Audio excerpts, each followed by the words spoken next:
ಶ್ರೀಮತೆ ರಾಮಾನುಜಾಯ ನಮಃ.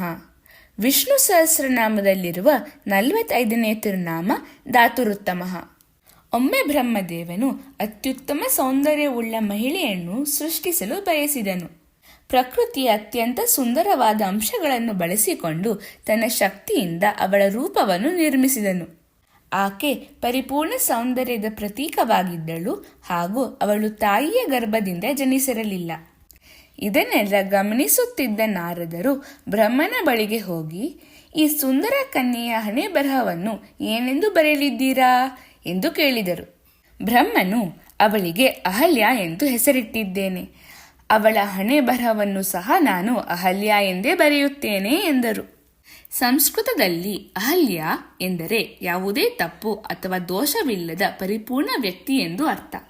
ಇದರಲ್ಲಿ ಹಲ್ಯ ಎಂದರೆ ತಪ್ಪು ಅಥವಾ ದೋಷವಿರುವ ವ್ಯಕ್ತಿ ಎಂದು ಅರ್ಥ. ನಾರದರು ತಮ್ಮ ಚೇಷ್ಟೆಯಿಂದ ಬ್ರಹ್ಮನ ಗಮನವನ್ನು ಬೇರೆ ಕಡೆ ಸೆಳೆದು ಅಹಲ್ಯೆಯ ಹಣೆ ಬರಹದಲ್ಲಿದ್ದ ಅ ಅಕ್ಷರವನ್ನು ಮೌನವಾಗಿ ಅಳಿಸಿದರು. ಅದರ ಪರಿಣಾಮವಾಗಿ ದೋಷವಿಲ್ಲದವಳು ಎಂಬ ಅರ್ಥದ ಅಹಲ್ಯ ದೋಷವಿರುವವಳು ಎಂಬ ಅರ್ಥವನ್ನು ಸೂಚಿಸುವ ಹಲ್ಯ ಆಗಿ ಬದಲಾಯಿತು. ನಾರದರು ಬ್ರಹ್ಮನಿಗೆ, ಈ ಸ್ತ್ರೀ ನಿಮ್ಮ ಅತ್ಯುತ್ತಮ ಸೃಷ್ಟಿ.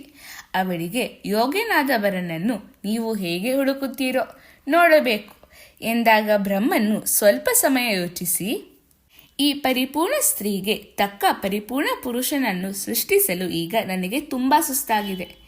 ನಾನು ಏನು ಮಾಡಲಿ ಎಂದು ಯೋಚಿಸುತ್ತಿದ್ದಾಗ ನಾರದರು ಒಂದು ಸ್ಪರ್ಧೆ ನಡೆಸೋಣ ಎಂದು ಬ್ರಹ್ಮನಿಗೆ ಸಲಹೆ ನೀಡಿದರು.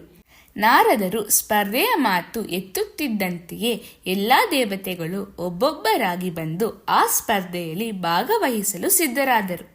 ಅಹಲ್ಯೆಯ ಅಪ್ರತಿಮ ಸೌಂದರ್ಯಕ್ಕೆ ಮರುಳಾದ ದೇವತೆಗಳು, ಆ ಸ್ಪರ್ಧೆ ಏನು? ನಮಗೂ ಅದರ ಬಗ್ಗೆ ವಿವರವಾಗಿ ತಿಳಿಸು ಎಂದು ಕುತೂಹಲದಿಂದ ಕೇಳಿದರು. ಯಾರು 14 ಲೋಕಗಳನ್ನು 3 ಬಾರಿ ಪ್ರದಕ್ಷಿಣೆ ಹಾಕಿ ಮೊದಲು ಬರುತ್ತಾರೋ ಅವರಿಗೆ ಅಹಲ್ಯೆಯ ಜೊತೆ ವಿವಾಹ ಮಾಡಿಸಲಾಗುವುದು ಎಂದು ಬ್ರಹ್ಮ ಮತ್ತು ನಾರದರು ಘೋಷಿಸಿದರು. ಒಂದು ವೇಳೆ ದೇವತೆಗಳಿಗೆ ಸ್ಥಾಣುವು ಎಂಬ ಹೆಸರಿನ ಗುಟ್ಟು ತಿಳಿದಿದ್ದರೆ ಅವರು ಕಷ್ಟಪಡುತ್ತಿರಲಿಲ್ಲ. ಅದರ ಅರಿವಿಲ್ಲದ ಕಾರಣ ಅಹಲ್ಯೆಯನ್ನು ಪಡೆಯಲು ಅವರೆಲ್ಲರೂ ತಮ್ಮ ವಾಹನಗಳನ್ನೇರಿ ವೇಗವಾಗಿ ಲೋಕವನ್ನು ಸುತ್ತಲು ಹೊರಟರು. ಆಗ ನಾರದರು ವೃದ್ಧ ಮುನಿಯಾದ ಗೌತಮರನ್ನು ಕರೆದು ಒಂದು ಹಸುವಿನ ಸುತ್ತ 3 ಬಾರಿ ಪ್ರದಕ್ಷಿಣೆ ಹಾಕುವಂತೆ ಹೇಳಿದರು. ನಾರದರು ಹೇಳಿದಂತೆ ಗೌತಮರು ಹಸುವಿನ ಸುತ್ತ 3 ಬಾರಿ ಪ್ರದಕ್ಷಿಣೆ ಹಾಕಿದರು. ಹಸುವಿನೊಳಗೆ ಎಲ್ಲ ಲೋಕಗಳು ಅಡಗಿರುವುದರಿಂದ ಪ್ರದಕ್ಷಿಣೆಯನ್ನು ಮೊದಲು ಪೂರ್ಣಗೊಳಿಸಿದವರು ಗೌತಮರು ಎಂದು ನಾರದರು ಘೋಷಿಸಿದರು. ನಂತರ ಅವರು ಬ್ರಹ್ಮನಿಗೆ ಅಹಲ್ಯೆಯನ್ನು ಗೌತಮರೊಂದಿಗೆ ವಿವಾಹ ಮಾಡಿಸಿ ಎಂದು ಹೇಳಿದರು. ಅಷ್ಟರಲ್ಲಿ ಇಂದ್ರನು 14 ಲೋಕಗಳನ್ನು ಸುತ್ತಿ ಅಹಲ್ಯೆಯನ್ನು ಮದುವೆಯಾಗಲು ಉತ್ಸಾಹದಿಂದ ಹಿಂತಿರುಗಿದನು. ಗೌತಮರು ಗೆದ್ದು ಅಹಲ್ಯೆಯನ್ನು ಮದುವೆಯಾದ ಸುದ್ದಿ ಕೇಳಿ ಇಂದ್ರನಿಗೆ ವಿಪರೀತ ಕೋಪ ಬಂತು. ಅಹಲ್ಯೆಯ ಮೇಲೆ ಮೋಹಗೊಂಡಿದ್ದ ಇಂದ್ರನು ಅಸೂಯೆಯಿಂದ ಸೇಡು ತೀರಿಸಿಕೊಳ್ಳಲು ಸಂಚು ಹಾಕಿದನು. ಗೌತಮ ಮಹರ್ಷಿಗಳು ಬೆಳಗಿನ ಪೂಜೆಗಾಗಿ ಆಶ್ರಮದಿಂದ ಹೊರಹೋದ ಸಮಯ ನೋಡಿ ಇಂದ್ರನು ಗೌತಮರ ವೇಷ ಧರಿಸಿ ಅಹಲ್ಯೆಯ ಹತ್ತಿರ ಹೋದನು. ಅಹಲ್ಯೆಗೆ ಬಂದವನು ಇಂದ್ರನೆಂದು ತಿಳಿದಿತ್ತು. ಆದರೆ ಅವಳ ಹಣೆ ಬರಹದಲ್ಲಿ ಹಲ್ಯ ಎಂದು ಬರೆದಿದ್ದರಿಂದ ಅವಳು ಇಂದ್ರನ ಮೋಹಕ್ಕೆ ಮರುಳಾಗುವುದನ್ನು ತಡೆಯಲು ಸಾಧ್ಯವಾಗಲಿಲ್ಲ. ಗೌತಮರು ಹಿಂದಿರುಗಿದಾಗ ಇಂದ್ರನ ಮೋಸ ತಿಳಿಯಿತು. ಸಿಟ್ಟಿನಿಂದ ಅವರು ಅಹಲ್ಯೆಯನ್ನು ಕಲ್ಲಾಗಿ ಹೋಗು ಎಂದು ಶಪಿಸಿದರು. ಬಹಳ ಕಾಲದ ನಂತರ ಶ್ರೀರಾಮನ ಪವಿತ್ರ ಪಾದಗಳ ಸ್ಪರ್ಶದಿಂದ ಅಹಲ್ಯೆಯು ಶಾಪದಿಂದ ಮುಕ್ತಿ ಪಡೆದಳು. ಶ್ರೀರಾಮನ ಪಾದ ಸ್ಪರ್ಶವಾದೊಡನೆ ಅಹಲ್ಯೆಯ ಹಣೆ ಬರಹದಲ್ಲಿ ಅಳಿಸಿ ಹೋಗಿದ್ದ ಅ ಎಂಬ ಅಕ್ಷರವು ಮರಳಿ ಸ್ಥಾಪಿತವಾಯಿತು ಹಾಗೂ ಅವಳ ಮೇಲಿದ್ದ ಎಲ್ಲ ದೋಷಗಳು ಮತ್ತು ಕಳಂಕಗಳು ದೂರವಾದವು. ಬ್ರಹ್ಮದೇವನು ಆರಂಭದಲ್ಲಿ ಸೃಷ್ಟಿಸಿದಂತೆ ಅವಳು ಮತ್ತೆ ಪರಿಶುದ್ಧವಾದ ಅಹಲ್ಯೆಯಾಗಿ ಪುನರ್ಜೀವನ ಪಡೆದಳು.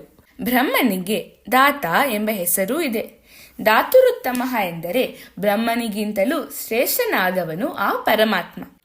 ಭಗವಂತನಿಗೆ ಬ್ರಹ್ಮನು ಬರೆದ ಹಣೆ ಬರಹವನ್ನು ಅಳಿಸಿ ಹೊಸದಾಗಿ ಬರೆಯುವ ಶಕ್ತಿ ಇದೆ ಎಂಬುದು ಇದರ ಅರ್ಥ.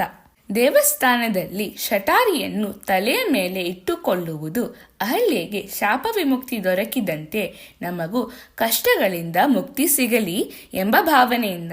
ನಾವು ಪ್ರತಿದಿನ ಧಾತೃತ್ತಮಾಯ ನಮಃ ಎಂದು ಜಪಿಸಿದರೆ ನಮ್ಮ ಹಣೆ ಬರಹ ಎಷ್ಟೇ ಕಠಿಣವಾಗಿದ್ದರೂ ಭಗವಂತನು ಅದನ್ನು ಸರಿಪಡಿಸಿ ನಮಗೆ ಒಳ್ಳೆಯ ಭವಿಷ್ಯವನ್ನು ಕೊಡುತ್ತಾನೆ.